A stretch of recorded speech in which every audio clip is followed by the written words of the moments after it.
Hello and welcome everybody for another episode of the Project Zomboid Survivor Broadcast.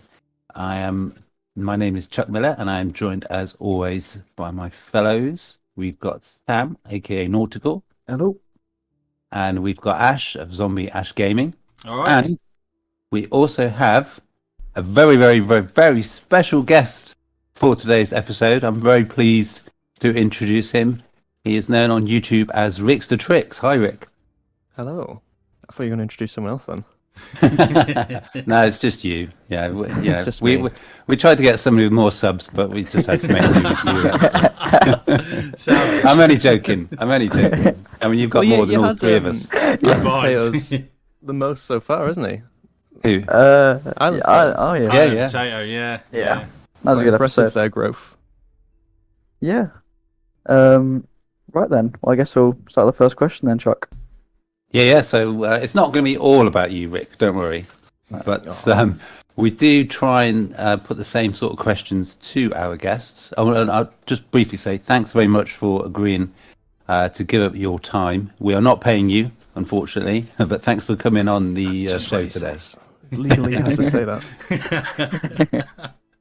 So, if you've not heard of Ricksdetrix, he has got a really, really good Project Zomboid, mostly Project Zomboid. You do a bit of Long Dark as well, don't you?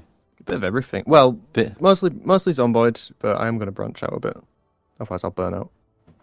Yeah, that's true. Well, the first sort of question we put to all our guests is just briefly tell us about yourself and your YouTube channel. Give us a bit of background.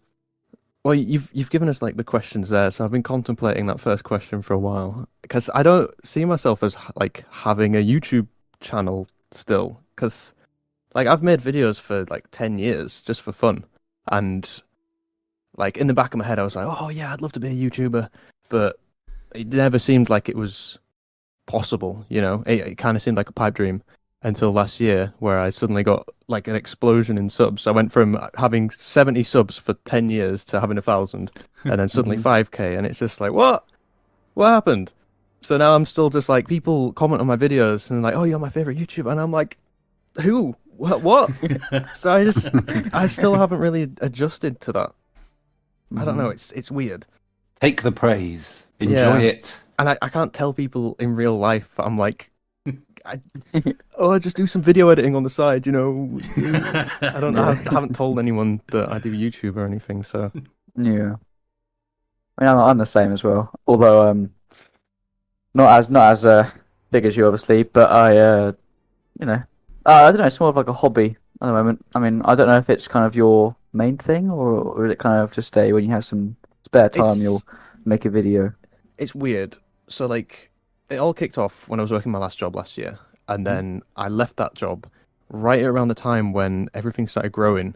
And for a moment, I was like, "This is making some money. I could almost, if this keeps growing, I could live off this." And then it started to like dip down, and I was like, "Oh well, I'm gonna have to start working again." And so I'm at that point now where it's like, it's a side thing. It's going back into a hobby, but I've had that little spark of, oh, maybe this could be, you know. So now I'm and for a little while, I think over Christmas, I kind of lost a bit of the love for it because I started thinking about the money and thinking about pursuing that. And then as soon as I started thinking of it as more of a hobby again, and something, you know, it's great to make a bit of money out of it, but never enough. It's more like it's a boost, you know. And since I've started thinking like that again, I've started enjoying it again. Yeah, so it's really weird because I never thought I'd experience anything like that. I was always like, I love video editing. I could never see myself not loving it. Yeah. I suppose it becomes a chore, doesn't it? I suppose it's like work. It was when I was looking at it, as a job. Yeah. As soon as I started thinking about it like a job, I started stopping enjoying it. Yeah, I mean, I also love video editing. I think it's my favorite part of like the actual video creation. You know, I enjoy the game and stuff, but I always love putting bits together in like an editor. And I've always done that. I used to make other videos apart from Project Zomboid, and I always used to make like the funny moments that you'd make in like 2016. Those that kind of video. But I can understand why you enjoy video creation and like the actual editing side of it so much, because it's so satisfying to kind of spend time and then at the end you've got a fully edited kind of video you can then put out on your channel. Of course. Do you ever think like, oh, I wish I started sooner? Yeah. Yeah, Yeah. I tell you when I wish I'd started, because sorry to jump in everybody, No because worries. for me I've got the answer straight away and it's very clear. It's when Louisville hit. Yeah. I think when yeah. because you had that, it's just over a year ago, isn't it now? And Yeah. you had multiplayer come out and nobody was really expecting it, so that put a massive spike in interest in the gaming community for the game. But also pretty much at exactly the same time Louisville came out. And you could just see on YouTube, if you put a Project Zomboid video out and it had Louisville somewhere in the title or was about Louisville in some way, you would get loads and loads. Well, you'd get significantly more views than a normal sort of Project Zomboid video. So I think for me, if I wish I'd come in maybe then when sort of Louisville and multiplayer was there, because with you, Rick, one of your Louisville. What is it? Louisville is rather nice. Yep. Was that the one that I think sort it's of what put me on the really? map, really. Yeah, because that. I mean, I remember for a good couple of weeks, if not longer, whenever I went into YouTube, your video would always be there. That video. How many views has it got now? Like 200,000 or something. I think 180,000. It's my second best video. It was only your second best. Right? Yeah. I've replicated it. I've nailed the magic. I do remember it kind of got. Sorry to interrupt. I'll just finish my thought. It kind of. I think that was the video that got me out of no man's land. I don't know if you've ever experienced with YouTube, like for that 10 years where I was making videos, the system doesn't pick you up. But then that video was like YouTube picking me up. If that makes sense. And going, oh, this guy makes Project Zomboid content. Let's start showing people who like Project Zomboid this channel, kind of thing. Yeah. The breakthrough video, I suppose, isn't it? I think it's just to do with the algorithm and like how it so strange promotes. It's weird. It's like a lot of content creators. They do videos, and then they get that one video, and it blows up, and people come to the channel, and then they look back through all their old videos, which are as good as the one that blew up, and you've got like a catalogue of amazing videos for them to watch.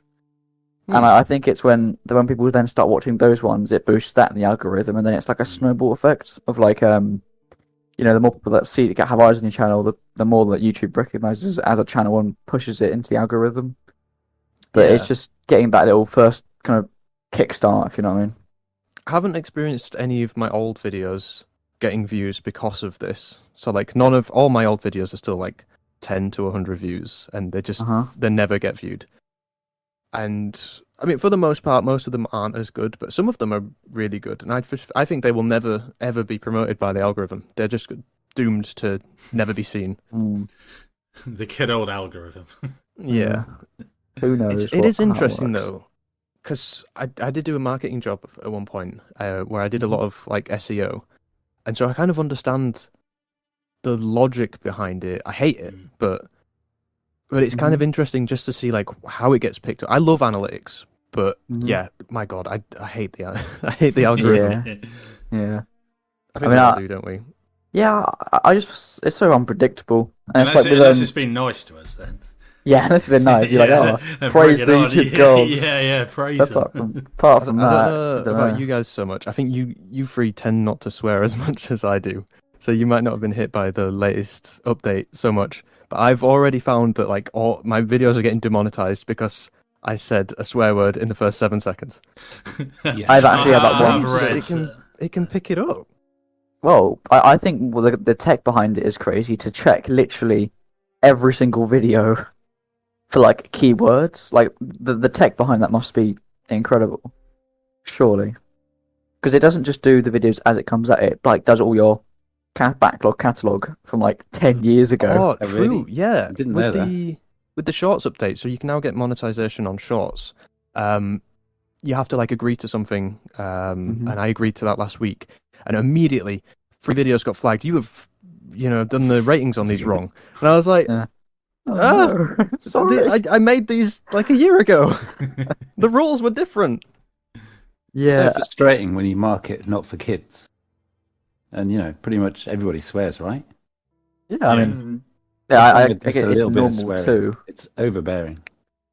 Yeah, I don't really want to be I don't want to be a kids channel, as in like I want to be kind of a more like mature channel where you Yeah. can say things like that, but you don't advertise yourself as like a kid-friendly channel I because think if you do anything bad, YouTube will. They don't Kill show you. ads if it's for kids as well, do they? So is that right? I have no clue. All I know is I'm pretty sure if you select yes, this is made for kids, it will go on YouTube Kids and it won't go on regular YouTube, or it won't like be pushed. I don't know. Yeah. It's weird because my niece uses YouTube Kids all the time. At first I was like, no, keep her off it, don't do it. But then eventually, you get those days where you're like, oh, I'm just so tired. Like, if I'm looking after it and I just don't have the energy, then I'll be like, oh, go on, then you can watch whatever the face is. And I do think it's a really bad influence on kids, but Yeah. Don't want to get into. I forgot my point. Well, That point, it's gone. Yeah. Oh, we do it all the time. I mean, I can add to that point of like things ruining kind of attention spans. I mean, it's all about the analytics of you when you get like your audience retention rate and stuff. Mm. You're always watching it, and you're always like, how do I make them watch longer? Yeah. Or how do I? Yeah, Yeah, because and you do audience something, retention's a and big it doesn't one. work. Well, it works. It's weird. It's like I remember Ash, you were talking about. Actually, that's better thing. Chuck, you've got your new intro, haven't you? Say that again. You've got your new channel intro. Yeah. I was thinking What's about that earlier. How's that affecting? What's that affecting? Well, I think it's one of those things that's maybe from my perspective, as in it's my channel. I think I quite like having that intro. It just adds a little bit more polish to the channel, maybe from an outsider's perspective. But I mean, it's not. I wouldn't necessarily say the words vanity project, but it's kind of like you don't need it really, do you? If your content's good, people will watch. It's not going to swing on whether you've got a good intro. And I think maybe if your intro's maybe too long, some people will switch over straight away. Maybe. It's funny because I was thinking earlier. It's like, oh, I've just put this intro on, and I was thinking about all these other YouTubers like Project Zomboid that don't have intros, and I'm like, is this a thing that I've missed? That there's some sort of general advice to not bother with intros. So earlier I was thinking, oh, have I been like, am I like so like 2020 or something having an intro now? Yeah. But I don't think it's essential. But it, from my perspective, it makes the channel nicer. I like it. I've tried. I was using it. I wasn't happy with the intro. That's why I got rid of my one. I was using I quite liked your intro. Really? To be honest. That was the kind of. No, I made it jealous. myself. I didn't like it. You made it yourself? Yeah. That was really good. Yeah. I thought you got that from like Fiverr or something. No, I did that all myself. But I had that intro for ages, and then I tried the coming up throughout the episode, and then now I tried that too. And now I'm doing it without any intro. Retention is about the same. No intro is probably up by 2% on retention that I've found so far. So yeah, it's just deal with that as you want. Point, yeah, isn't it? Yeah, makes no difference really. No, actually, your thumbnails are quite good. Oh, thank you. Yeah, they are. They are very good. I do put a lot of time into the thumbnails. Thank you for noticing. Yeah, they're really good now. As in, like you want to watch. You want to watch. They were awful back in the day. They were awful. But yeah, I mean, yeah. I still feel like mine are not. I always used to just obsess with thumbnails. It's good though. The two most important things on getting views on your video are the thumbnail and your title. Yeah, I've really tried to do more with my title as well. Yeah, I do think the thumbnail is the most important part of every video as well, though. I think it's what people see first when they look on their YouTube home. They look for the flashy looking one. Yeah. If you ever look at your impressions and your click-through rate, it's your thumbnail. That's what's creating your click-through rate. Yeah. Yeah, that one I did, the base with the question mark blacked out. Yes. That did really well. Yeah. Because people wanted to know what the base was, I suppose. But yeah. In regards to click-through rate, I think it was like 9% or something, 10% possibly at one point. Yeah, I was happy with that. And it showed on the views that I got for that as well, because they were quite good. Yeah, I mean, what do you think about shorts, Rex? The tricks. What do you think about shorts? I've got a whole thing about shorts. So Okay. How long have you I- got? Yeah. So at the end of last year, I was like, all right, I'm going to try this whole shorts thing. The first thing I did, I tried on my phone because that's kind of the way they promote it. Is you go on your phone and you can go back to your old videos and create shorts out of them. Yep. Don't do that. Oh my god, it's the worst. Trying to like use your thumbs to zoom in on stuff, and it's horrible. So I went back through all my videos and made a short of all the best moments from my videos, and something really weird happened. Every short, I did a short every day, so I scheduled it all in advance for the entirety of December, and every single short would, on the moment of publishing, it would get like 1,000 views instantly, and then nothing. die. Yeah, Yes, it's yes. so weird. And then over time, it just went lower and lower and lower. They were getting 300, 200, 50, and then there's just nothing. So I stopped. After those scheduled ones, I stopped, and every now and then I'll make one, and it feels like since I did that, shorts like YouTube has been like, all right, you've had your chance. I'm not promoting any more shorts from you. It's weird. So That's so I've random. done 10 shorts. My first one has 6,000 views, which isn't a lot, but it's my. But my other ones, my second highest one is 600, and I've done 10 others, and they range from 600 to 200, and they've been there for like a month, and my last 5 have been there for like a week, and I just don't get it. Like there's not anything like you can improve on. It's like it's just random. It's like with YouTube normal videos, you know, if you are making bad thumbnails and a bad title and stuff and not getting any clicks, that's kind of something you can improve. But with this, it's just there's nothing you can improve on to make them do better. It's just luck, which I don't like at all. Was it the same sort of view where you get a spike of views when you upload it and then just nothing ever again? Yeah. Yeah, that's generally what happens. But You I get a think nice that, spike, and then I mean, so I've had some that haven't even had a spike, and I've just deleted them. Yeah, me like too. they've had nothing, Me like too. 10 views in like 3 days. I'm like, nah, that's getting deleted. I think in a way that does make sense because I think they are supposed to be disposable in a way. You know, they true. are obviously you don't do a thumbnail. It's something that just people just sort of flick through, a bit like a TikTok type thing, isn't it? So I Yeah, think that's what it's trying to be. there is a disposability to them, so it does make sense that they will sort of like fire and then sort of spark and then just totally go out. That does I mean, make sense. when they do well, you know, I get maybe 3 or 4, 5 subs off of one that does well. So I mean, they're worth doing. I think, but they're just so all over the place. That's a good point, actually. So when I started doing them, I was doing it just to kind of promote my channel. But then as time, you can monetize shorts now. So now I'm like,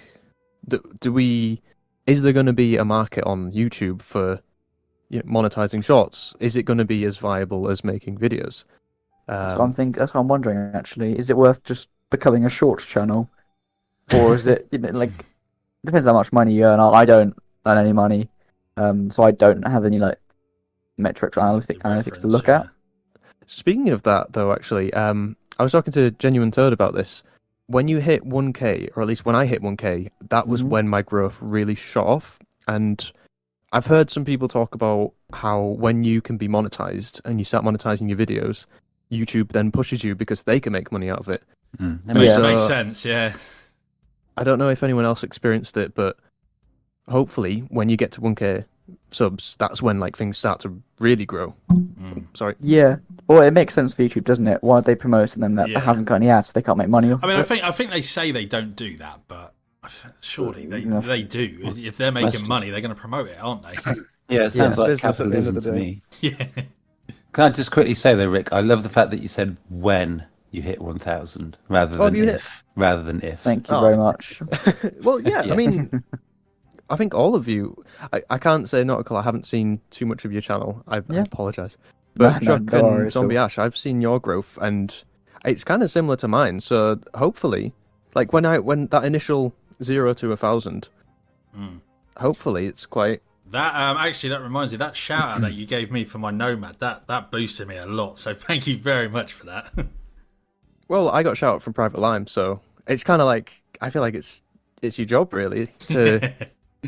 I really want to like build a community as well, because I know there's a community for big YouTubers, but then like, do you ever think it's those communities that kind of get them to be big in the first place? So like, imagine if we all did like a big roleplay server. Imagine like Minecraft SMP, and just like Project Zomboid SMP. Yes. And like, this is kind of like another one of my little pipe dreams of making a community. I don't know if you watch like Kryken and Tomato and Strippin', and when they play games together, they have like a common mentality, so they play the game a little bit different in a way that's, to me, it looks more fun, and it's definitely more entertaining, and it's more like contentable. You know, you can make more content, more interesting and more fun content out of it. And that's kind of, I want that to happen in Project Zomboid. I want us to be able to make like roleplay videos where like we tell a story and stuff, or we just like do stuff which doesn't really happen when you just play multiplayer, like if you join a public server. Yeah, like more of like a story-driven kind of experience with players. I mean, I've tried like one roleplay server. I can't remember what it was called. But it was really cool. They did like events where you have to like go to a generator and like turn the power back on, but it was like a group of like 10 of you. Yeah. And I saw more of it on Reddit as well, and it's really cool. But it's other than that, it's just like a regular survival world with like events every so often. But I don't know about you guys, but I really want to be able to jump on like I don't know, you know, have you ever been on like a Minecraft server with like all your friends or whatever, where you just come and you join, you all get together, you do something, you do a task together. It's like, you know, if there's a group of us, like, you know, YouTubers or something, we could, you know, travel somewhere and do a challenge or something. Or I mean, I've got a server that's not really being used. So we did. Yeah. It's just the organising it and everything like that, isn't it? That's the organisation, and a lot of people are from America. Yeah, and us Brits are always not American. A lot of my views are the majority are American. Actually. Yeah. I mean, it depends really when I get my views. It tends to be like as I'm going to bed or waking up. It's weird. I tend to get a lot overnight. I think like 55-60% of my viewers are American. Yeah. They're the biggest percentage, which is strange, but yeah. They just must like the accent, I guess, the British accent. Maybe. I don't know. I don't know. They all sound very posh and... I don't know about that. I'm joking. I'll tell you, I wanted to add one little thing on the shorts thing. Go for it. Now, like 99% of my shorts, they just follow the trend that we all see. It either nothing will happen, or you'll get like 1,000 in like a couple of hours, and then it will just completely flatline out. But I've got this one short that I released in October, and it gets like a couple of hundred views. It gets about 100 views every day, and that's been going on for like 2 months. It's like completely different to all the other ones, and I have no idea why. That's the one that you've seen where I nearly get overwhelmed by all the zombies in the van.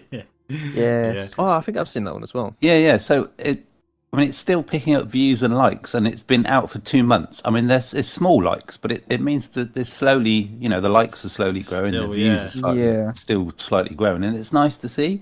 But it's an anomaly, and I have absolutely no idea why that keeps happening. I think it might be. So maybe like a month ago, they removed the ability to make a thumbnail for shorts. Yeah, I saw that the other day, actually. Yeah. What are people seeing? What's the first thing people see when they see that short? Is it like auto-generating from the video a thumbnail that they see? Like, there's got to be something there. Yeah. Well, I mean, I've just gone to your channel, Chuck. And it's the title is "So That's Where All the Zeds Are," I believe. Is that one? Yeah, I can't remember. It doesn't even have Project Zomboid in the title, does it? Nope. And it's kind of like a quick random generated screenshot of you in the truck with like 50 zombies That's to the left of it. And to like, it's weird. I don't know if people are like clicking on that or it's in their feed as they scroll down, so they don't see the thumbnail. Yeah. Well, I don't know. I mean, it must be showing up in the feed. I haven't looked at the analytics for a while, but it's such an anomaly. I mean, it must be picking up just enough likes per views for it to keep popping up somewhere. Yeah, but it's just such an anomaly. As I said, it's been I released it in October sometime, so it's like 3 months, and it's still picking up views every hour, every day. It's just so weird. It doesn't make any sense. Yeah, they are a mystery. They really are shorts. Yeah, they are a mystery. Like, I've done them and got nothing. I'll be like, I'm never doing a short again, never. And then I'll do one, still nothing. I'll do another one. I'll get, like you said, 1,000 views. That 5 minutes of dopamine as it like spikes it at like 5,000. That's what it is. Dies. I tell you what though, because I think Rick said about a shorts channel. There's specifically on Project Zomboid, there is a guy at the moment called Biggest Baddest Beaver. Okay. And he I don't think he does just shorts, but he does really, really good shorts, and they get tens of thousands of views every time he puts one out. But almost do a bit of research. Yeah, and he's grown. He's another one in terms of pure subscriber count that's grown really, really well. Yeah. And I haven't looked at his channel. I watch his shorts when they come out because they pop up on my recommended and all that sort of thing.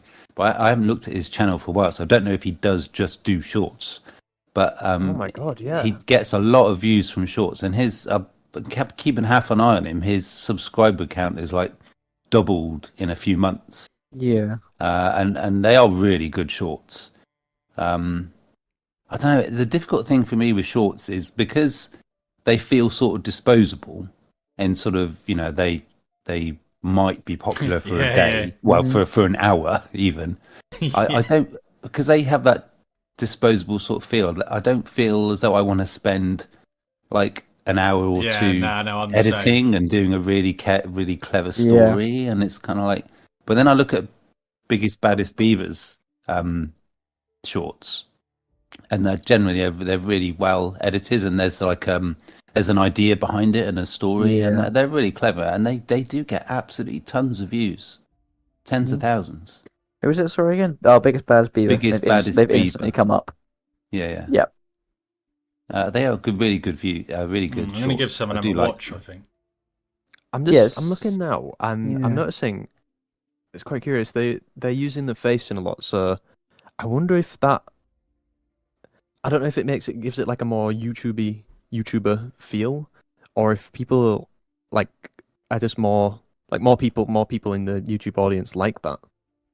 Yeah, he's got like his camera on, doesn't he? His shorts to videos, like if you compare them, he's only got 6 videos, which is another point I want to get to. But so his videos, they kind of do similar to mine, where he's got like 5K views on most of them. Mm-hmm. And like 8K on his latest one, which looks like a really good video actually. But then you go into his shorts, most popular, 662,000 views, 540,000 views. Yeah, that's a huge difference. So that kind of makes me question shorts and how transferable they are. That's also the thing. We've only had like a month of shorts monetization, so I don't know. Yeah, the 6 video things I wanted to ask, like. So I've been making videos for more than 10 years, but all the videos from before then, they were Minecraft videos when I was like 13, so I deleted them all. And I have this theory. You go onto like someone who has like a meteoric rise on YouTube, you go back to their first video, and it's like their first current video, if that makes sense. Yeah. So it's like, have they deleted their old stuff, or have they made a new channel? And I wonder if that affects like how YouTube picks you up. If it sees like a new channel and it suddenly starts doing really well, does it prioritize that more or push it more? Because I feel like almost every all my favorite YouTubers, you do this, you go back to their first video and it's their first current style video. I think it's what it is I think so YouTube picks your kind of channel up and puts it into a category. So our channels, or I think I'm not sure about yours, Rex, because you do kind of a mix of content, don't you? But I think it's mostly Zomboid. Okay, let's group us together then. YouTube algorithm sees us as doing Zomboid. So we're in that Zomboid kind of category. And then if we do another video, I think the algorithm is kind of another video, but it's not rated to Zomboid. I think the algorithm is kind of like, is this a Zomboid channel anymore? I kind of like questions if they're like Doesn't know where to place suggesting it, it's the maybe. right. Yeah, Yeah. that's what the only reason I could kind of think of it. That's curious because I do hear a lot from YouTube and from like I've started using vidIQ. That's a whole other thing, and they always say stick to your niche. Don't make stuff outside of your niche. Mm-hmm. Mm. Which kind of I depressing, think that's really. right. I think if you've got to a certain level of popularity, and in terms of subscribers and views and all that sort of stuff, most of those subscribers are there for probably the same reason, and that might be talking about us generally. I suppose that's going to be Project Zomboid. Yeah. And I think if even if the weird thing with Zomboid content, there seems to be a certain number of games that the Project Zomboid YouTubers do, which I always find quite interesting. It's RimWorld, Kenshi, and The Long Dark as well. But I definitely think it's just that it's a different game, and your subscribers just aren't interested enough. Yeah. They want to see that particular game. Because I see it with Coco Plays. Definitely, he always gets more views and I've seen it likes on when he does Project various Zomboid. YouTube channels and stuff. And I think you need to, if you want to be a YouTuber that does different games, I think you just have to have just a ridiculous amount of subscribers. I think. Well, for example, I've literally looked up Private Lime, and he's very Project Zomboid focused, but he has started like the Dwarf Fortress. Yeah. And he's done a couple of Drive, I think, as well. The Long Drive, I think it is. Yeah. Stalker as well. He's done recently. Yeah. But a lot of his Project Zomboid stuff, he gets about 46,000. Generally, I'd say on average 50,000. But the dwarf videos, apart from one, I think, is kind of hovering around the 40,000. And I think that's just because he's built up a Project Zomboid audience, and then they're doing something different. And I wonder how that affects like the algorithm for his channel, because does it kind of, because what I'm thinking is, does it kind of say that he's a Project Zomboid channel, and also he's, for example, a Dwarf Fortress channel, and it kind of spreads the impressions to both those kind of groups? But go on, Troy. I was going to say, I think with Private Line, well, I don't know what the number is, what it would be. I just think he's such a big channel that it will just put whatever he puts out, it'll put it in the sort of recommended or whatever. Yeah. But I don't know what that tipping point is where you've got that sort of following that whatever you put out, it will get a significant amount of likes and views and things. I don't know what that number is, obviously. Yeah. I think Private Lime's at a point now where he's generated a personality and a character. Yeah, that's like, what I don't know if say. that's just who he is, or if it's a character. It doesn't really matter. But that's what people come to the videos for, is for that character rather than the game that he's playing. So he's now he definitely, like, he can play pretty much anything as long as it's kind of to his style. Yeah, because I always, whenever I think of Private Lime, I think of Ambiguous Amphibian. Because I think of his rise, which started with just Project Zomboid, until like he started developing his style of, I don't know if you watch pretty much all of his they all kind of follow a formula. Nobody does a video like him. Yeah, do you know what I mean? It's like it's a formula, and so all of his videos kind of fit into this formula, and that's now become his thing. So he kind of transitioned at some point between growing as a Project Zomboid YouTuber and then getting this formula down, and then this formula works for kind of any game at this point. Yeah. It's such a good formula. It's so good. Yeah. He's definitely one of the best when it comes to consistency and like the quality of the content. I'd say, you always get an episode, you always get a video, you always get an episode, and it's always edited well, it's put together well. It's of a high quality. I've noticed he does a lot of shorter videos on YouTube now, though. They're normally around 10 minutes. Ambiguous Amphibian, anyway. Oh yeah. Because I think he does a bit of streaming now, doesn't he? I think.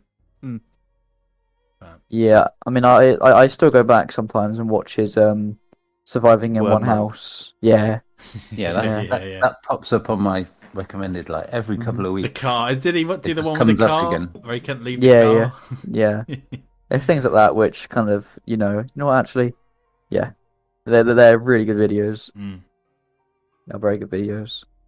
But Yeah. actually, if I could just bring it back, because we are having a good old chat, but we're just sort of talking about anything and everything, aren't we? In another lifetime, Rick had actually did ask us a really good question. I was the only one that actually answered it.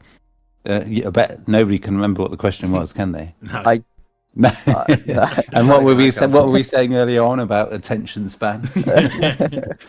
It was. Do you guys wish that you'd started your YouTube channel earlier? Or Oh, yes. Oh yes. right, yes. Or when do you wish you'd started it? I wish And And I was the started only one that. that answered it. I'm afraid. Well- But I thought it was a really good question. I wish I started it when I wasn't at uni and had free time. Yeah, that's kind of it. And also, well, preferably when the Louisville stuff started. Mm. But I'd like to do it when I was a bit younger and had more free time. Yeah, I think Generally, it. for me it would have been around this time last year.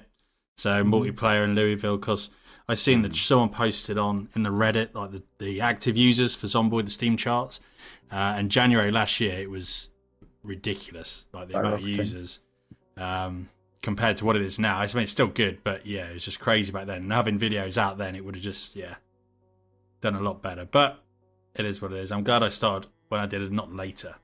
So You guys are thinking too short term. I'm looking way back. I'm like 2016, peak YouTube. Like I watch old videos and I'm just like, I could have done that. Why wasn't I doing that? Yeah, it's always kind of like, I wish I did this when this was big and popular. I mean, it's something that I've wanted to do for ages, because I watch a lot of YouTube and I've wanted to do it for ages. So I suppose, years ago, it's ideal, isn't it, being able to play games and people watch it if they want to watch it. So yeah, I mean, probably back when I was like 15, 16 or something, maybe back in the day if I could. But yeah, I don't know. I mean, there was definitely like people when they were on YouTube, they used to call it like the golden times, when kind of you could the golden age, yeah. You can kind of you got away with doing more things, not bad things, but like you could do more things, like with the new YouTube update where you get sliced and killed if you say anything bad in the first 10 seconds. When you go back to like big like YouTube like PewDiePie or whatever, his old content is a lot more kind of raw, I guess. yeah. But now you got to be careful of like if you don't swear in the first like 10 seconds or whatever it is. I think it is. Because Rick, you were saying how you a lot of your stuff's been demonetized, but like it's been there for like years. Yeah, for the most part, like I've only had to dispute one thing and it got fixed. So like, it's I don't know. You do. So when you I don't think you guys have it yet, but when you get monetization, if you select monetization on, YouTube will then like ask you to rate your own video. So it'll say like how much profanity do you, well, it doesn't say how much profanity you use. What does it say? It's like this video contains censored swear words within the first 7 to 15 seconds and infrequent use after, and that's fine. And then it has a bunch of other options where like it says like certain words, and some of the words which YouTube will flag are not swear words, like damn and hell. Really? If you put those in your title, or if you put them in your tags, or if you say it like, what's it called? Really? When it, what's it called when it's like invisible? It doesn't. Shadow bans. Yeah. So it like shadow, like restricts you, I guess. That's really strange. Like And one damn of and the- oh god. Like Yeah, the they were like main Swear Sorry. words in the 1920s, man. You know. Yeah, so the main thing that you want to tick that it lets you get away with, it does say like limited use of swear words. Mhm. So if you swear too much, then you're going to get limited ads, which basically means no ads. Yep. And that's kind of like that's where I see the golden age of YouTube compared to now really Mhm. standing out, you know, to the point where I hate the idea that I have to censor myself, and I've started censoring myself, and I've started changing the way that I speak to fit YouTube, and I hate that. Well, it's funny actually. In my recent episode, of my surviving the CDDA challenge, I Ooh, the first one to get a plug. Yeah, plugs in there. I jumped over a fence and I said, "Oh, should I do this?" And then I went, "Oh, fuck it," and jumped. And in the editing process, I was like, I don't earn any money. I'm not monetized, but I was kind of like, if I swear now because of the new guidelines, is it gonna just kill the video? But like, that was the only kind of Yeah, swear word that I it's used in the similar entire thing. But I'm cautious of, is that gonna just shadow ban it? Yeah, because I had a sweat on the Nomad when I was doing the coming up at the episode at the beginning of the episode. I dropped the F-bomb in there, I think, or something, and I actually beeped it out. And Yeah. I was like, "Is it gonna like blacklist this video, even though it's not monetized? But is it going to?" I was like, "Yeah, I'm not risking it." So I will beeped tell it you out. for certain, the first 15 seconds, if you swear, you're done. Done. You cannot swear in the first 15 seconds. Game over. It's so weird though. It's so weird. Why is it so like Yeah, it's just for adults. Like it's weird. just, yeah, YouTube kids have their own YouTube? yeah. I don't know. Yeah, well, it's this dentist ad that wants to play before. They don't want the Yeah, people yeah, smiling and that's- saying "fuck." Yeah, that's what it is, isn't it? Sorry, Yeah. we got the one swear. We can't swear again now. God. But Yeah, yeah, I they don't know. don't want to be associated with the bad language, isn't it? Isn't that a That's what thing it is. with film? You get like one F word. Yeah, to be a PG. Do they still do PG? Yeah, I think Or is it a 12 now? Yeah. I think that. No, you still got PG. PG, then it goes 15, doesn't it? They got rid of 12. No, it goes 12A. They still got 12A actually. Yeah, you might be able to get one F in a 12A, I think maybe. Yeah, I mean, I understand it from a business point, but it's also kind of frustrating because it's removing the U from YouTube. Yeah. Tube. Yeah, it's tube. But yeah, I don't know. Anyway. It's just go on. No, I was just going to say, we've got Rick, the special guest on, and we're doing all the talking. We're just talking about YouTube stuff. This is more than I like talk usually. So Oh, really? See, yeah, I I'm a find quiet person. And I find that interesting because I can be quite introverted as well at times, and here we are, sort of like creating YouTube content for other people to watch, which features us talking. It's a And bit nothing weird, isn't but it? us talking. Yeah. Yeah. Yeah. I think that's one of the things I like about YouTube or rather like videos over live, is that you have control over everything that you say. Yep. And like I say a lot of stuff that I just cut, you know? I think most of the stuff I say isn't worthy of being in a video. But then at the same time, the experience of doing that has made me a more confident person, and then more and more of what I say I put into videos. It's weird.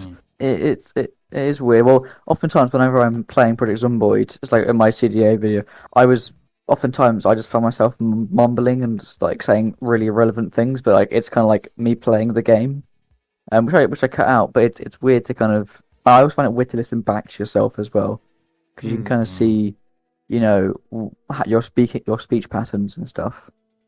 But yeah, I mean, I guess doing YouTube and live streaming and stuff helps you get more confident, because in a sense you are talking to 5,000 people, you know, sometimes. I never really see it like that. I think I don't think about that. That'd probably scare me. But I do like having people comment on videos and stuff. That was the point for me where it started feeling real. And that's kind of I mean, it's nice to see big numbers, but it's the comments, knowing that real people are interacting with your stuff. Yeah. I think that's when I started getting more confident.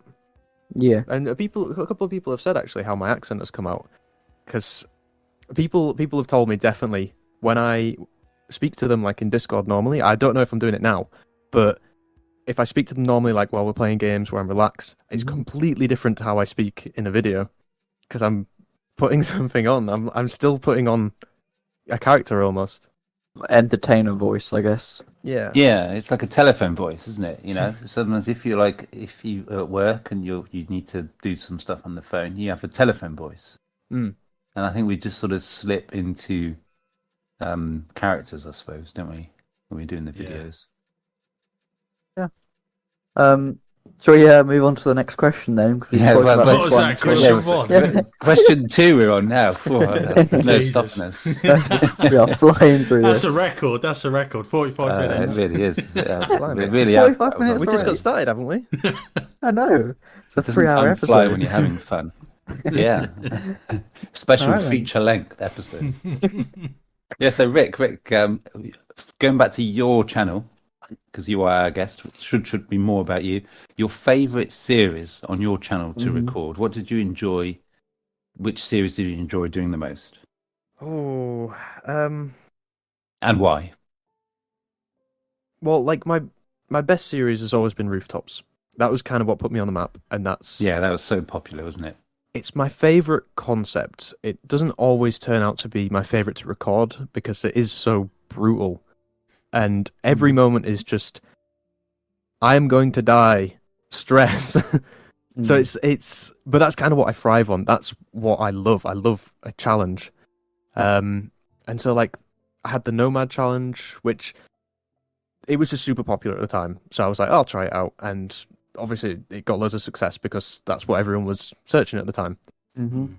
But that was probably my least favorite. I started hating that, and I was so happy to kill off the character at the end. But it ended up like it all culminating in that was really good. I think having the finale,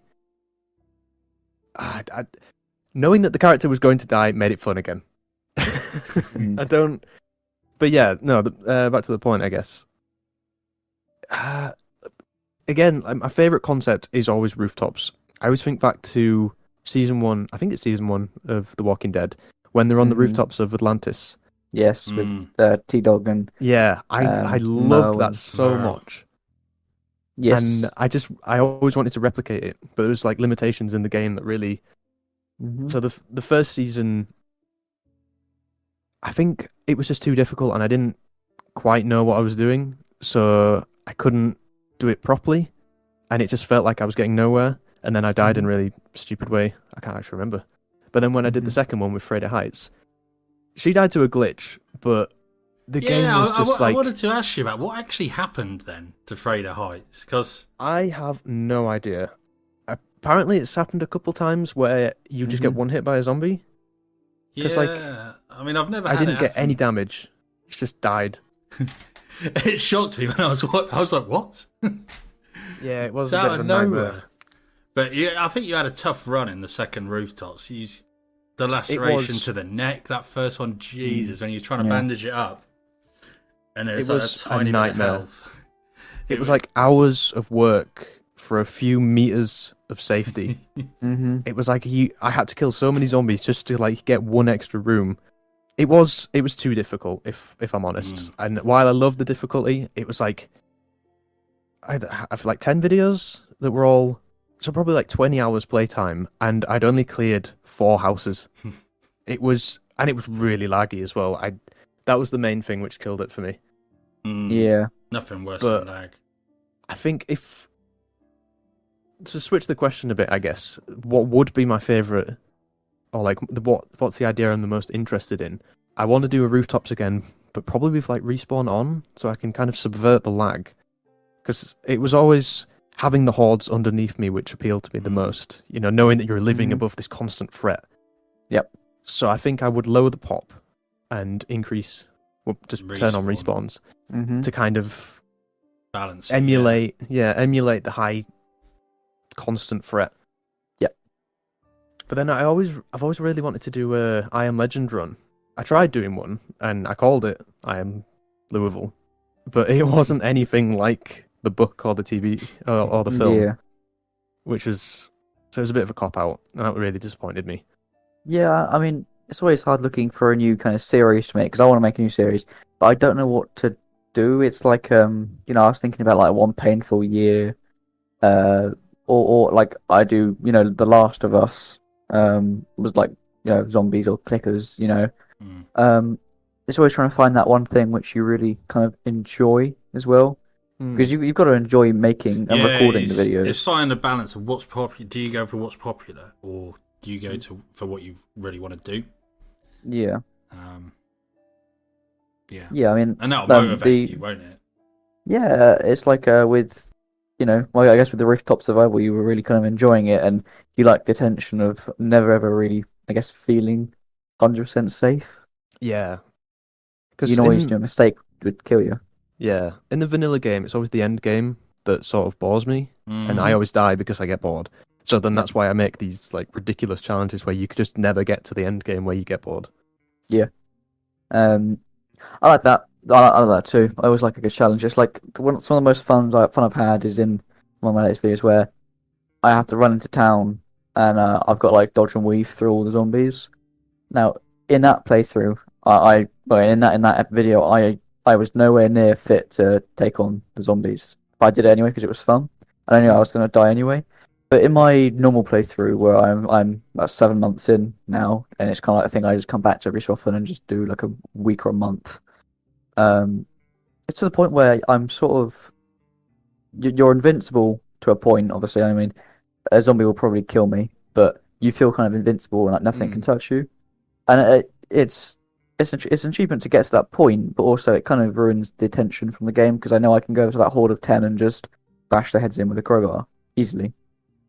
Or always like a challenge, always like a challenge. Otherwise, it gets stale. Yeah, I think almost all of my I tend to make a scenario to play. So with the Mall of the Dead one, I've spent probably longer than I've played in the scenario so far just setting it up. Yep. And I usually set them up with the end goal of me dying. They're supposed to kind of be unwinnable, so that I can never get to that point. I haven't played the game normally in about 8 months now. I survived to 6 months, and I got a really good video out of that. And then I've just never gotten close. I think the closest I've got since then was 3 months. Yeah. I don't know. I guess to a point where I think it's the knowing that you can survive for 6 months, and then once you've done it, you're just like, okay then. You know what might change the end game though? Build 42. Oh, yes. What a segue! What a segue! That was a thank you. Yeah. Good God. Well, I guess. What is your thoughts on Build 42? I was asking you. Oh, okay. I think you've asked us more questions than we've asked you tonight. I'm a very inquisitive person. I mean, Build 42 is going to be the game changer. Did you see the first story where they did the little video of the rats by the bins? Yes. Oh yeah. That just like, I can't wait for it. I really can't. Yeah, it's gonna be so. I think we got to wait though. Good. I think we got another 6 months at least. I would rather 6 months and then brush it out now. And, oh yeah.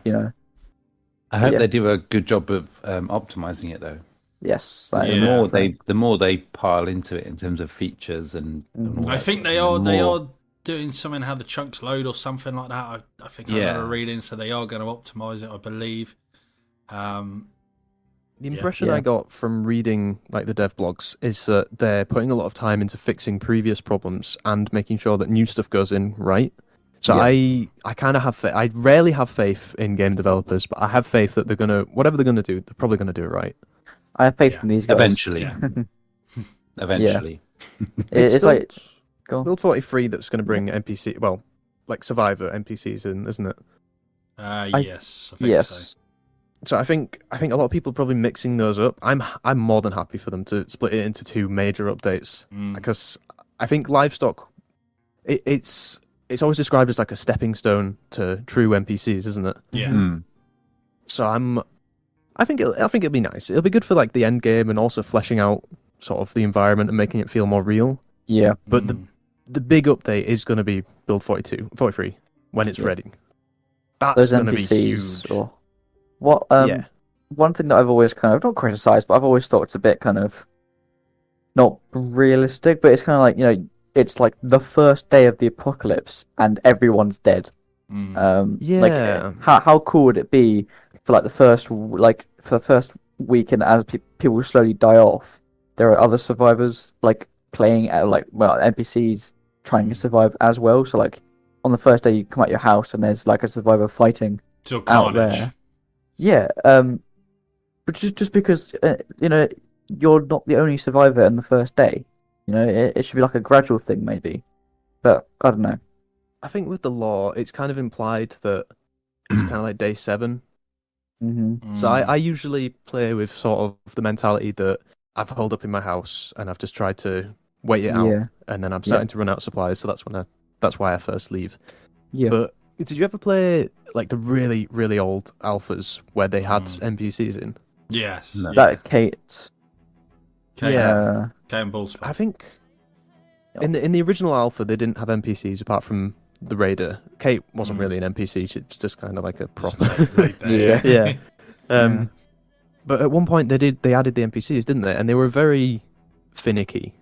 So they would just kind of run around and do whatever, and you could go up to them and like ask them to join you, and then they'd either say yes or no. And you could keep asking them, and then they'd eventually say yeah. Yeah.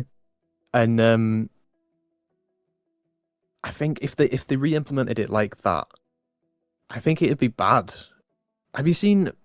So for Build 43, they've done a lot of talking about how the story's going to generate. Yes. So, Yeah. like whether or not you see an NPC, it creates a story for them while they're kind of not physically in the world, and you can run into them at any point in that journey and influence them, and that'll be really good.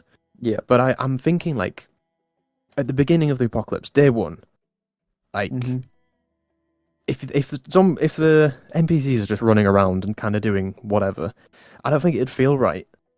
What I would really love to see, and I don't know if this is what the devs want to do or if it'd be something that would be like modded in, but imagine it's just chaos. People are just running around dying. There's like explosions. People are like smashing Cars into shops. crashing. That'd be awesome. Yeah. That's what I was kind of trying to get across when I was to mine, but I guess I put mine across poorly. But it was more kind of alive and more of like an actual apocalypse. Like, in every single apocalypse movie or film where the first episode or the first 10 minutes is just everything going to shit. Yeah, like the beginning of Dawn of the Dead and stuff, the remake and stuff. Yeah. I want to walk up my house, go to the nearest Gigamart, and see like 2 people fighting over the last toilet roll. Yeah. The immersion build. Too real. Toilet, right? Yeah, it's too real. Seen it before. Yeah. So that would be amazing. But like as time goes on, you see less and less survivors. But then like you randomly come across like a little built up like apartment building with like 3 people in it trying to survive. But I think the way the devs are going though, they're not going to implement something like that. no. It seems like all the focus is on sort of the progressive story of survivors rather than that initial outbreak. Yeah.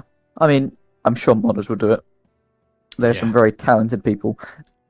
That would be amazing. I'd love to see that.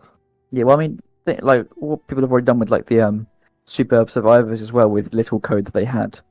Yeah. They've already done that, and imagine what they can do when they have like so much more.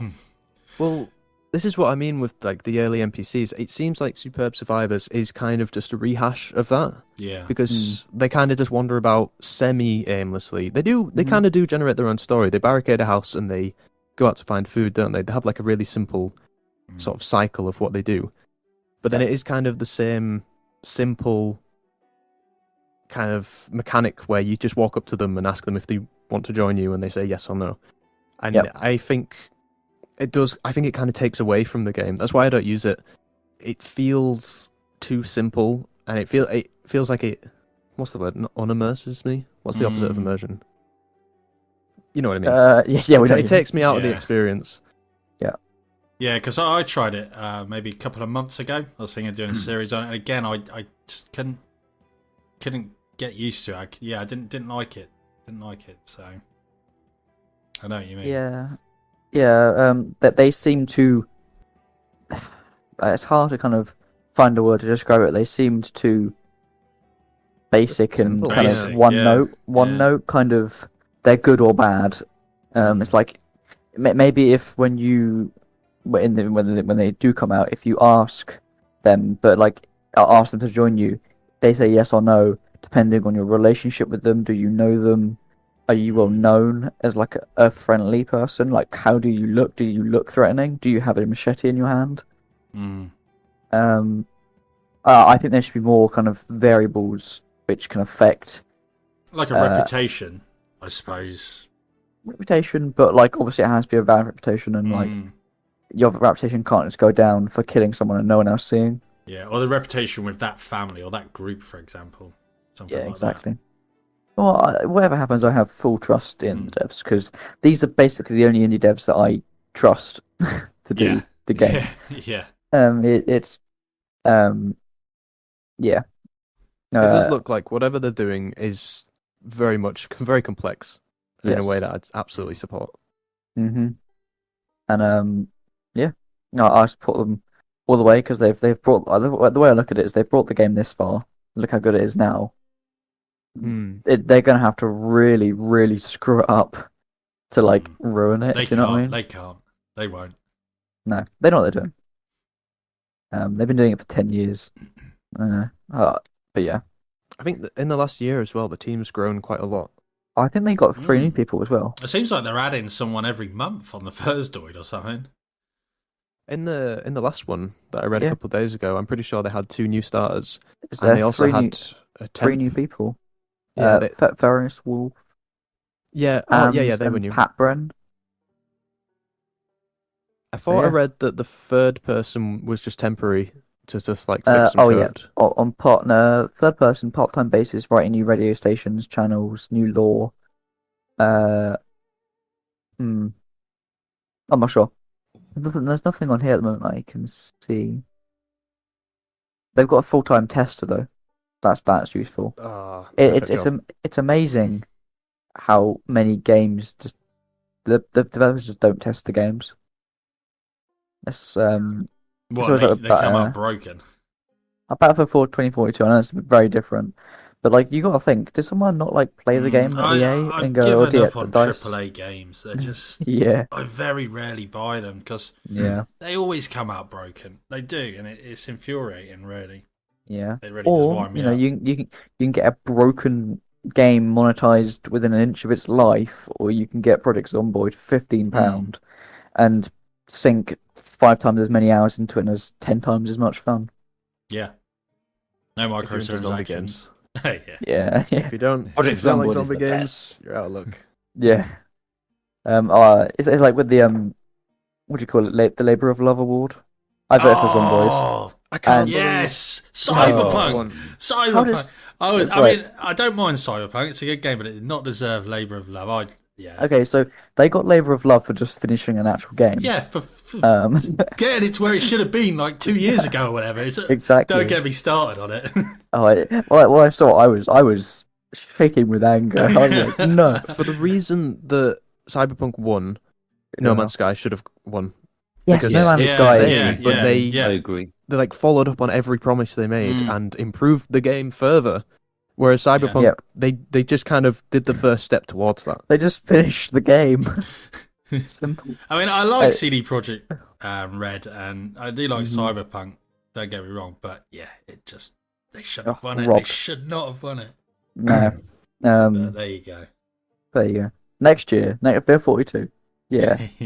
Game of the year when Bill 42 comes. Yeah. I don't know when I lost trust in AAA devs, but it was at some point, because I remember seeing Cyberpunk and just being like, I'm not going to get hyped for this, even though Witcher 3 is hands down my favourite game of all time. Witcher 3. I am never getting hyped for a single release game ever. No. Have you read the books? Oh yeah. I'm currently reading. Super fan.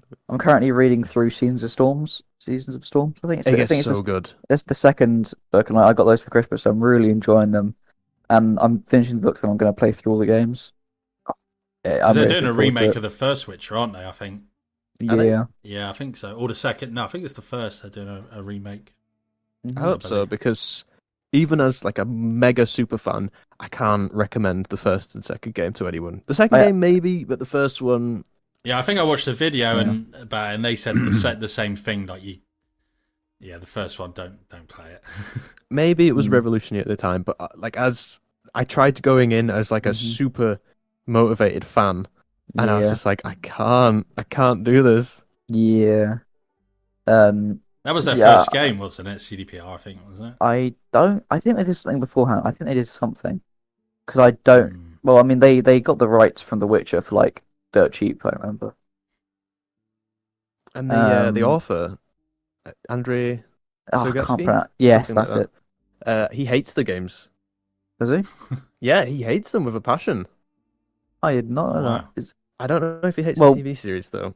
It'd be pretty ironic if he didn't. I hope he hates the TV series. God, the Blood Origins was Terrible things. awful. Should we canonically know about, as Project Zomboid survivors, should we know about The Witcher? Or are we metagaming? Meta podcasting? Yeah, we've got a gaming room backstage just behind the windows. We've got PCs back there. While the power's on. Yeah, the what power's operating system was on 1991? Windows XP? No, that's way later. I have no clue. But yeah, it's back there. Trust us. Cool. Yeah, we got all the games and the books, everything. Just can you point me afterwards? Yeah, we'll do it. Cool. Have you 100% completed the game? No, I've 100%ed 2 of the zones. Yeah. There's no way I'm going around everywhere in Skellige and like diving down to the bottom of the ocean to find so frustrating. rubbish loot. Awful loot. Yeah. Yeah. I'm a achievement hunter, but sometimes you've just got to just accept just the amount of time for one achievement, and it's just call it a day. Done. I'm okay. Thanks. But I think we should probably bring it back to Project Zomboid. Rein it back in. What a tangent. Well, yes. So I guess what got you into Project Zomboid? Or when did you first start? I guess. I don't remember when. I just have the memory of playing the free first alpha and playing it to death. Oh my god, I tried every single way I could to save Kate. I killed her in every way you could. I tried to not start a fire by cooking because, I went upstairs for 30 minutes and burnt some soup. Jesus. Mm-hmm. It was in that stage of my life where I was still quite young and I didn't understand the concept of games too well. And so I was exploring every avenue. And that game just seemed to... Like, it was extremely limited, but at the same time, you can put so much imagination into it. I don't know what it was. And then I never touched it again for like 8 years. Yeah, and then Build 41 came out. Yeah. I already owned the game. I don't know when I bought it, but I didn't play it. I think I played Build 40 like once. Yeah. And so over this like 8-year span, I just didn't touch the game, didn't think about it. Build 41 comes out. Oh no, it must have been Build 40 when they did the animation change. But before multiplayer. I think that was 40 because 39. No, hang on, I'll look it up real quick. I think it was Build 40. I Basically, like was. 4 months before Build 40. Build 41 and multiplayer came out. And I just started getting into the game because I was like, wow, it's changed so much. Like, we're not in Knox County anymore. Which, tangent, Knox County is the starting zone with Baldspot and Kate, right? But everyone calls the entire map Knox County, but it's Kentucky. Only true fans know. Because I checked. I went and looked where Knox County is in real life, and it is like a little town in the south of Kentucky. So I don't know. I mean, I saw on Reddit that someone had emailed the mayor of Muldrow. Yeah. They're gonna do a walk or something, weren't they? I haven't. Hang on, let me look it up real quick on Reddit. I don't think they've done anything yet, but they were talking about maybe doing like a zombie walk. Yeah. That's amazing. There's been nothing else recently. I don't think. If there is, that'd be brilliant. But We need to That's get very cool. the That's mayor very of cool. Muldra on the podcast. Yeah. He's gonna be like, "What? What is going on?" zombies?" Is when you search Muldra, is it still? Yeah, when you search Muldra, it comes up with a Project Zomboid map before Not the yet. actual town. Oh, that's amazing. That's great. God. Well, yeah, I mean, that'd be very cool if they do like a little. It's like with them Breaking Bad. They've got a little statue of them in Albuquerque. Little Oh, things yeah. like that. I thought you They were have, going to say the house. Like people go to the house to take pictures, Yeah, don't they? yeah. Yeah. It's such a weird thing to do. Well, I was These days, thinking. visiting Muldra and taking a picture in front of the sign. I was thinking we make a Spiffo statue. We just dump it in Moldril Square or something. Just as a reference, just a big Spiffo. Want to take one of the plushies? Yeah, but like, yeah, take a plushie and just stick it on a mount and leave it there. Have any of you ever been to Glasgow? No. Nope. So there's a statue and there's always a traffic cone on top of it. What? And if someone takes the traffic cone off, someone puts the traffic cone back on. So there is always a traffic cone. It's I a part feel of I've the statue now. seen a picture of this before. If it is... You probably will have done. We can do that with Muldra. We Yes. just have a Spiffo plushie on top of one of like the like war vet statues, and whenever it gets taken down, just someone puts it back up until it becomes part of their culture.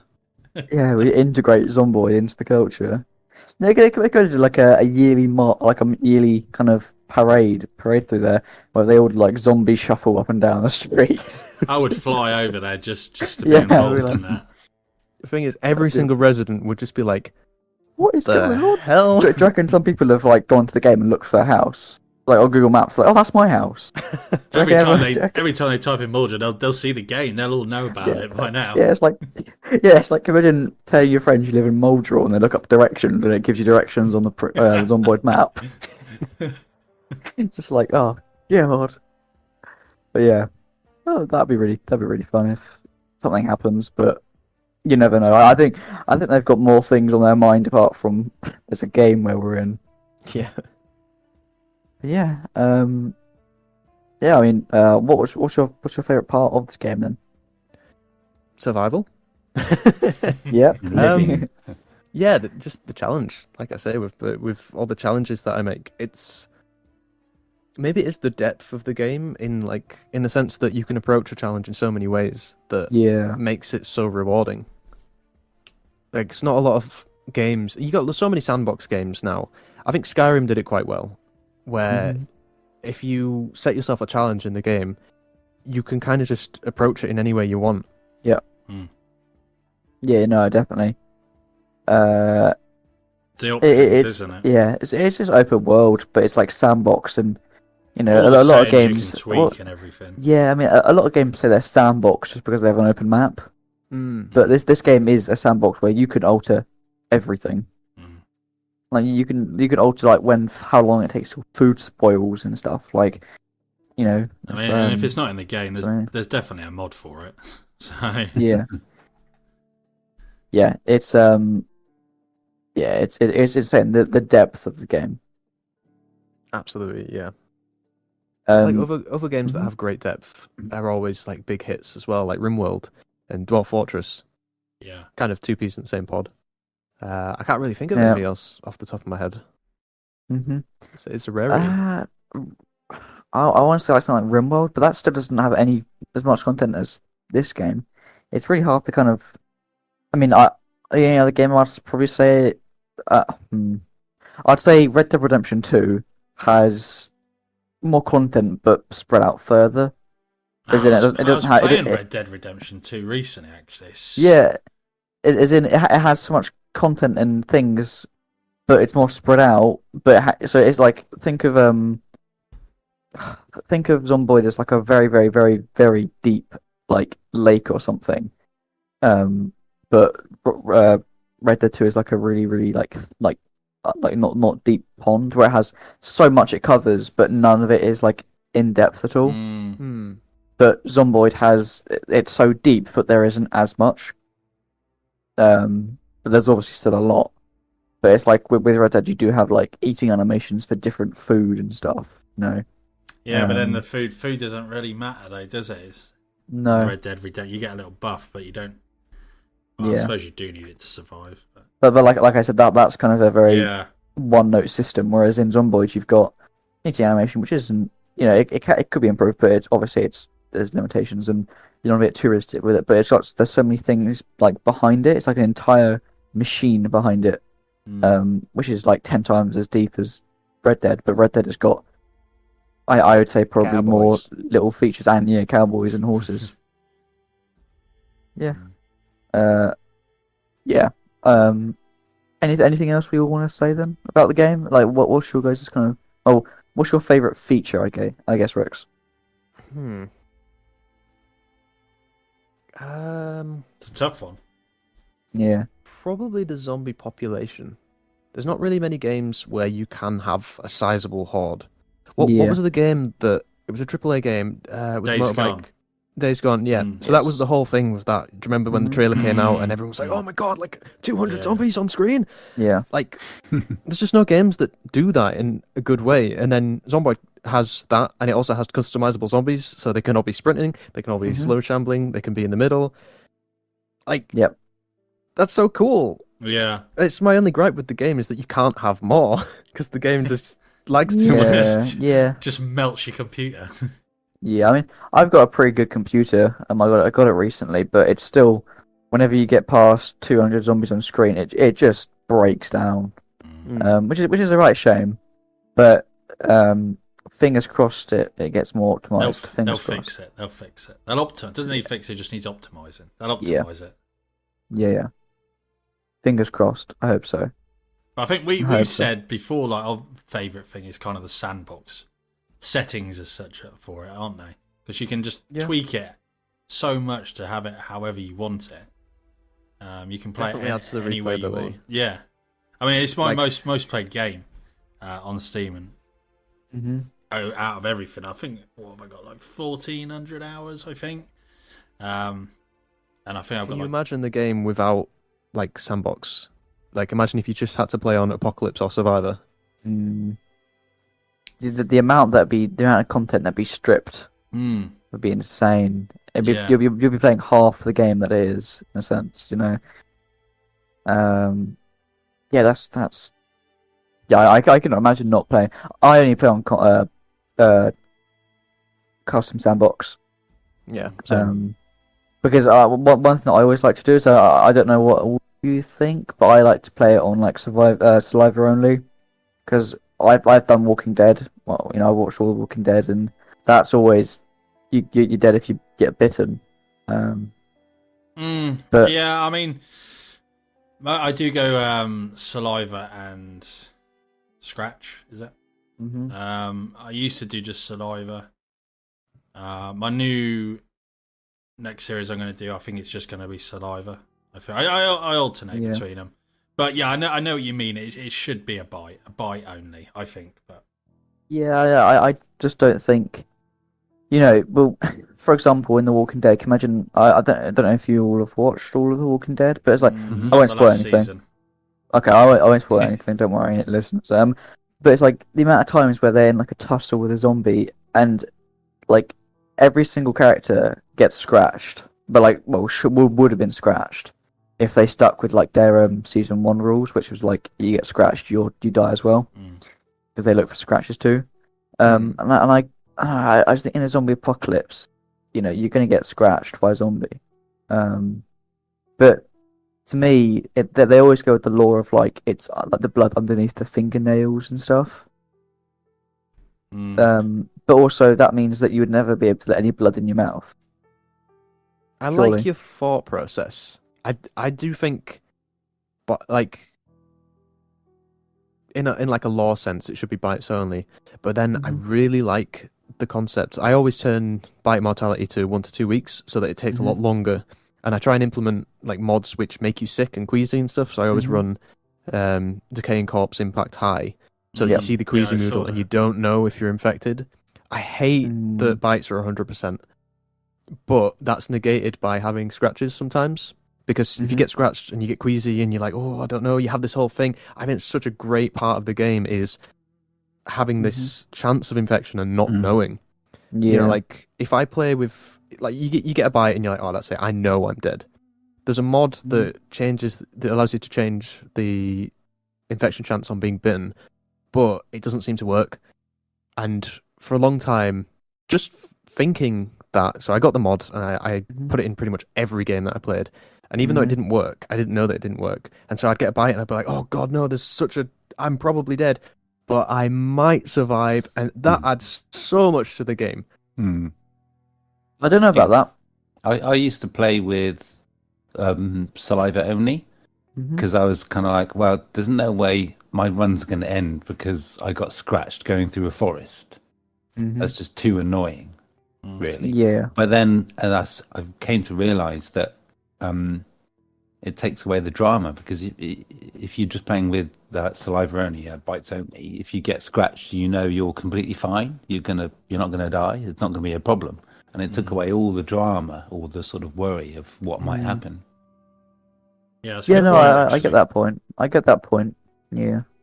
Another mod I had, which also seems to have broken, was Sneaky Infection, which if you got a scratch or a laceration while you had the setting on that you can get infected from them, it would give you a fake infection that would like go up to fever and then it would climb back down again. So you'd start getting the symptoms and you wouldn't know as well. And that added another really great layer. Yeah. One mod that I really want to try, and I know it sounds bad, but I want to really use it, as in I want to, it's like the, you can amputate your arm. The Only Cure, is it that one? Yeah. That's what it's called. I think so, where you can amputate your arm. I know it sounds bad, but like, I want my character to get a bit on the arm so I can chop his arm off and I can try and survive with one arm. Yeah, I did try that on one playthrough. It didn't work properly, but it was a multiplayer, so I don't know if that's an issue with multiplayer. But yeah, the idea of, and I think you can get like prosthetics and stuff like that for it. Like a hook. Yeah. I don't know if it shows on your character, but I think it does actually. Oh, that's cool. But generally you're slowed down in whatever you do. But it's I don't want there to really be like an end story for the game. As in, I don't want the end story. Like, it's hard to explain, but in some games, you can go to like a laboratory and find like a cure, and then like the game kind of ends. Nah, because at the start they say this is how you die. That dying is the end game, isn't it? Yeah, exactly. That is the end. So, like, the devs have confirmed that there'll never be a finish or an ending. Thank God for that. I don't think they can, because that's the big thing about Project Zomboid, isn't it? This is how you die. That line at the beginning, that's so, iconic for Project Zomboid. So for them to get rid of that, it's part of the identity now, isn't it? I think. So. Yeah. What do you guys think of the drag down option? I think it's realistic sometimes, but also unrealistic some other times. I never play with it. Off every time. And drag down is when they can pull you down to the ground. Two of them. Yeah, is it? 3 or more zombies attacking you at once is an instant, unavoidable death. If my character is a bodybuilder with 9 strength, I don't think that should happen.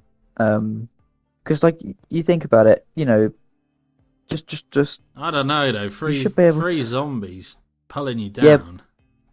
Yeah, but they're not going to be strong because they're going to be, Yeah, but body weight, dead weight. I don't know. My thought process is that 90% of the time, even though I play with it off all the time, 90% of the time, if I get into that situation where 3 of them are attacking me, I'm dead. But with the option off, you have the chance to escape, and that 1 in 10 chance. Like, I think being able to escape a zombie attack where you come out absolutely covered in scratches and you're like, how did I not get bitten? Is just, it's another thing. It's like I was saying with the not 100%, not knowing if you're infected. It's like that. It's an extra layer of depth.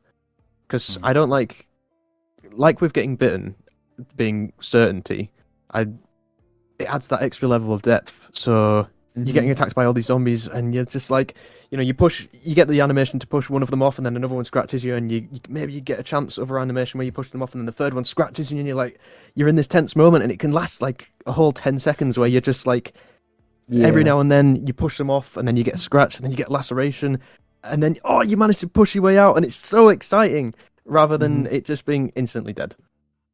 Yeah, the 100% kind of just being dragged down instantly, that does seem a bit kind of, it's a very kind of hardcore kind of Yeah. just end. I mean, I end think to it. if I was playing sprinters, it would be off 100%. Yeah, that'd be deadly. That'd be absolutely deadly. Because But they're yeah. just carnage. You just stun lock, aren't you? And then that's it. They'll have you down. Yeah, exactly. Two sprinters half the time is enough to kill you anyway. If you Yeah. if you just Yeah. get stun locked by them, Yeah. so drag down is just like, why? It's Yeah. not even like fun torture. It's just Yeah, no, I completely understand what you mean. It's yeah, I think I have it on, but I generally I think I do have it on normally. Yeah, I think I do have it on. maybe I'll look to change that because I understand where you're coming from about you just about escaping. Is well, it obviously definitely really makes for fun. more content. Yeah. And just more interesting, just in general. I always being able try to and think escape. of it as like the character's story. So if you can add that into the Yeah. story where like they had this super close call, Mm. there's quite Yeah. a few settings actually now that I always run with. So I always turn corpse decay impact onto high. I always turn rear vulnerability down to medium, so that I think it ends up in less bites. So they'll scratch you more often from behind than bite. Okay. Drag down off. Yeah. And then a couple of others. Like I always run with high population. Yeah. I'm going to look into that actually. I think, and maybe use some of them settings because for next run I'm going to have a high zombie pop. So I think to balance it out, I think I'm going to look at changing them to be a bit more forgiving. But like you said, it makes it more tense, and if you come out of it, it's a story, isn't it? Yeah. 'Cause Exactly. I tend to roleplay my characters a little bit. Yep, definitely. Whenever I'm making a video, I try and I'm starting to try and give it more of like a through line, and give more like kind of. It's hard. It's like I don't know how to describe it, but I kind of give it a story and I play out the story. Because a lot of content creators, they kind of go in having planned what's going to happen in the video, and they just kind of follow along with it. Like I've spoken to other YouTubers and they say it's finding the line between making like forcing like an event to happen and actually like playing it through organically. Yeah. I do think going into like a series with a kind of rough story that you want to follow, so knowing where you start and knowing where you want to finish, makes for easier to edit, better to watch, and at least in my case with the end game, more fun to play. Yeah, you got something to aim for. Yeah, you got a goal, which is what I do think the end game does need some form of motivation to continue, because it's like I don't know about you, but 6 months in, I am fully sufficient in my base. I will never have to leave my gates again. I've got all I need to do is literally go and get gas from the gas station, and that's literally it. And I could survive there because I've got so much food. I've got trapping just like down the road. I've got everything I need, and there's no need for me to actually leave. But I think if there was something, for example, like NPCs or animals, to kind of pad that, end game out. That's another setting I've started playing with actually, is gas station start amount set to either empty or very low. Yeah. Makes you ration it, I guess. Yeah, and then I'm thinking of doing a challenge where I set vehicle and generator fuel use up to like very high with that. Or just what about a series where there is no gas? Can't use gas anymore. That would be painful, but it would be fun, and it would force you to think interesting ways to get from A to B. As in, you'd have to like you actually get a push bike mod, count. can't you? As well. Yeah. I mean, I think that'd be cool because you then have to you'd have to you'd be playing it as like a half nomad series and a half kind of normal series, where if you've got to travel in between cities, you've got to like find a campsite and like camp out somewhere, and like plan your like routes and stuff. If I were to do another Nomad series, I would either do with a motorbike with limited storage or hitchhiking, and then you sort of have to you're limited to what you can carry. I think that'd be interesting. Yeah, Be a bit like The Long Dark then, if you're just walking everywhere.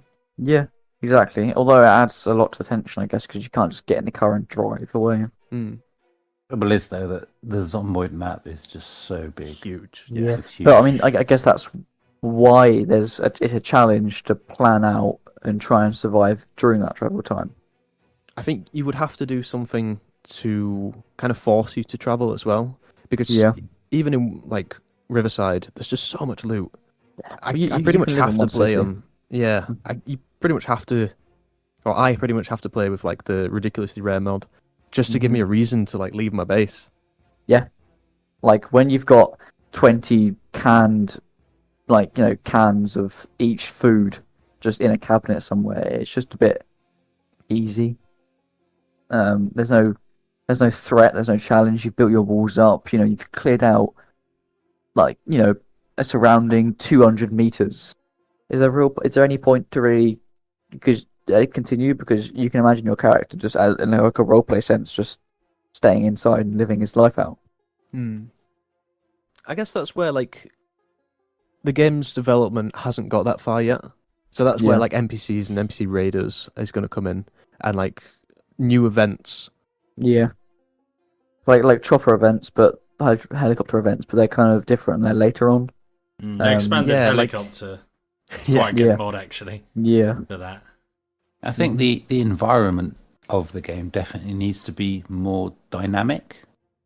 It's because kind of like what you were saying, and we've touched on it a few times. You get to a certain point where you're almost completely comfortable. You've got loads of food, loads of weapons, loads of pretty much anything. And if you go to a new town, it's just more of the same. Yeah. With possibly the exception of Louisville. It's kind of like on my, I'm going to plug, on my current playthrough. Yeah, on my current playthrough, I'm doing a standalone map mod called Camden County, right? And it wasn't the plan at the start, but I'm doing it Nomad. And I've been umming and ahhing about it, but I've decided to just do it on foot. And what would really be great is, what would make it so much more interesting if I had a chance of finding another human being, another person that's alive. Because on the third day in the playthrough, I found a town. It's a big town. It's kind of like the size of Riverside. And I've spent a couple of weeks there now. And eventually I'll move on. But there isn't like a clear motivation to actually move on. You see what I mean? It would be really great because I think I'm really enjoying it, and I think having a full like a hardcore nomad, if you like, so no vehicles, just being able to carry, just to have on hand what you can physically carry in your backpack, makes it really interesting because you do have to approach things in a slightly different way, and there is the possibility of when you leave town of having to sleep in a field in a tent. Which we know is never a good idea in Zomboid. But there's no sort of... It would really add to the story if there was... if his reason for like travelling and just carry on moving on and travelling and carrying on foot and going to the next town or house or settlement or whatever, if there was actually more of a reason to do it. So I think... it's making that reason is hard. Exactly, yeah. But having that dynamic reason, like finding another person, would add so much playability and enjoyment to it. Yeah, exactly. But all to come, I hope. Maybe. Hopefully. Something I've thought about a few times, and I just checked now. I'm not sure if it's actually possible, but you can like host a local server. Yeah. Is there a way you can host a current world you have? Because I really like the idea of, like, especially in a YouTube series, having... Because you were talking about running into another human. If you could have just, like, an episode where you get a few friends to join and you say, hey, head to this location, we're going to have like a semi-scripted thing that's going to happen. I think That makes such good content. I think you can transfer like save data across. Yeah, but I don't think it saves. Someone was in the Project Zomboid group, it was either Reddit or the Facebook group earlier, actually, asking if they could transfer a multiplayer to single player, and you can. So I'm guessing you can still reverse it. You can do it. Yeah, so I'm guessing that is possible. I don't know, but I would assume so. If you can That'd be do it very one cool. way. Yeah, that's pretty cool, actually, wouldn't it? But Cameo, anyone? Anyone want to do some cameos? Yeah, anyone want to join together and do a massive multiplayer server? It'd be fun. Hopefully sometime. Hopefully soon. Yeah, But definitely. yeah, I mean, is there anything else? Anyone else want to add anything about anything, really? Because we're rapidly approaching, I think, the hour and a half or past that. Yeah, we're past hour and a half. Yeah, nailed it. we're just gonna Just keep carry it- on all you know- night. We are. Yeah, let's go for it. Let's go for it. Hey, I mean, as long as the talking's good. Yeah. I mean, I've got nothing to add. No, not really. Neither really. Apart from me just rambling on probably about The Witcher or something else, but that's not the podcast. That was a good 20 I brought minute it up. tangent right there, wasn't it? So no, they've gone off topic again. There we go. Next half an hour, they're talking about something completely different. Brilliant. But yeah, I think we can. I think we've kind of spoken about a lot of things. Yeah, wide range today. Yeah, wide range. We've got through everything. It's like every time I have a job interview, you know how like an interviewer has a list of questions? Yeah. I answer all of them in the first question. Yeah, no, I can see what you mean. And I haven't had a job interview for a few years. Yeah, I've got a job. Don't worry, I've got a job. I've just stayed there for 3 years, so not too bad. Even though it is like only a part time because I'm at uni still. But yeah. All right then. Yeah. Well, thank you all for listening or watching. Thank you, Rick, for coming on.